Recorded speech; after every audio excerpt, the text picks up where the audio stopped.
Again. So Alex has invited me out for a third time. She's off on one of her little adventures, and she's left me some more questions. Tried to grab the watering can this time and water her plants, but I think she'll need a bit more than just good luck to make the plants work. Anyway, couldn't find the water. Let's go up and do the questions for her.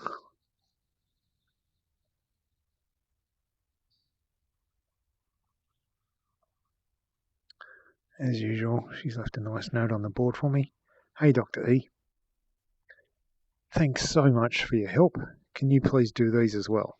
Thanks, Alex. P.S. Bit stuck at the moment, but I promise I'll study. Oh, that's a good student. Good on you, Alex. So what have you left for me? Question 8, question 9, and question 10 of the 2019 HSC. Beautiful. Well, let's grab one of your pens again. I like this orange one, so let's get into it. Particle is moving in a straight line. What value of t is velocity max? Well, there's the acceleration and there's time. Okay. What value of t is velocity max? So what I do here is you want velocity. So let's just draw velocity.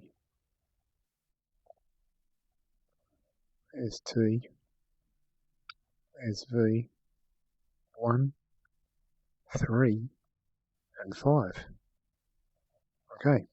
So what's happening here? We're going to integrate this to get velocity. Or if you think of it, like this is like y, and this is like y dash. So you just differentiate to get this, or if, when you're doing it, this is probably actually y dash, and this is y double dash. But whatever the case, if you're going from here to here, and you've got passing through 0, that means on this graph, these have got to be stationary points. So that's saying these are stationary points, and this here is saying that the slope of this line must be negative. So it must be going downwards like that. So it must be going down. This is positive, so it means the slope of this line must be going up. That's a positive slope. It's above there when you differentiate it.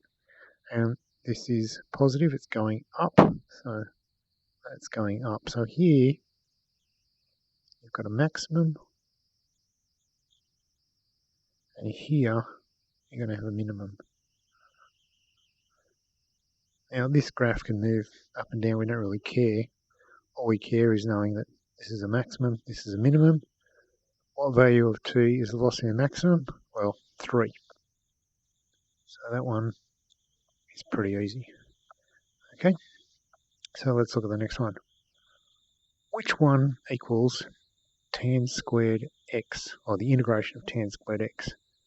Okay, well, you can't actually do tan squared x in this course, but you can do something that's very, very close to that.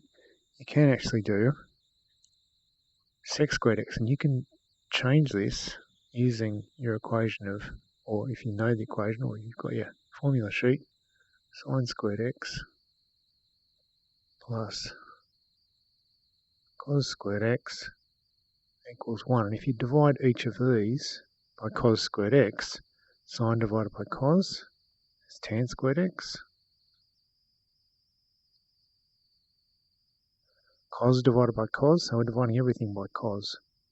Cos divided by cos is 1.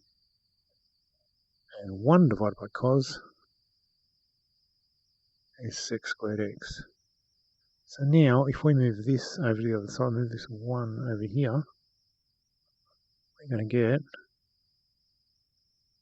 sec squared x minus 1. And we can use this and replace it there. So we're going to use this. Use that. Okay, use sec squared x minus 1. If we integrate that, it's pretty straightforward. Integrate sec squared x, you get tan x. Integrate 1, you get x, and plus c. And why are we plussing c? Because there's no values there. Okay, and there you go. The answer's A. Pretty straightforward. Okay, well, let's look at question 10. Particle x in a straight line. When t equals 11 and 13, it's stationary. Which must be true? Oh, there we go. That's a really important word, isn't it? Which one must be true? And they even make it in bold letters. Between 11 and 13, the particle changes direction. Displacement is a stationary point. Particle straight line. When t equals, it's stationary. So if it's stationary, that means the velocity is 0. So if you had a velocity graph, you got to 11, it will be 0. You got to 13, it will be 0. That's t. Okay, when t, it's stationary. So stationary means the velocity is 0. Alright, so we know that's true. So in between there, it can't be 0. It has to be either going like that or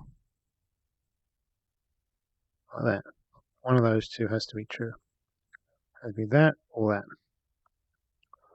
So, particle changes direction. Well, it could. Maybe. Displacement has a stationary point. So if you go up to the displacement, it could have a stationary point. Maybe. Acceleration is 0. Now this one is pretty obvious. If we look at acceleration between 11 and 13, if this is v, or if we look at it, if this is like y dash, and this is y double dash, if you differentiate this, there, that's a stationary point, or that's a stationary point. So one of those two is going to be a stationary point, which means you're going to have acceleration is 0. So that is definitely going to be true. At some point, there and there, you're going to get acceleration. Acceleration function has a stationary point. Well, no, the velocity function has a stationary point. So that's not right. That should be velocity. So your answer is C. Okay, let's leave her a note.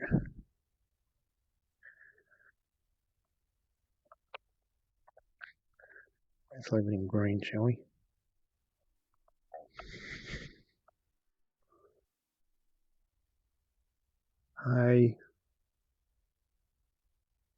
Alyx.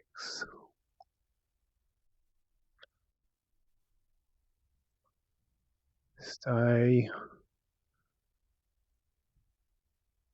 safe.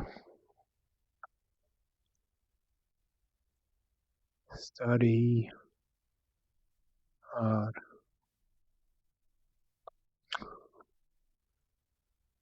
Dr. E. There we go. Hope she likes that. Okay, let's get out of here. Hope she makes it back safely. Whoop. Gotta be careful where we walk. You're still pretty nice. Lots of helicopters flying around. Okay. I'll see you later. You stay safe.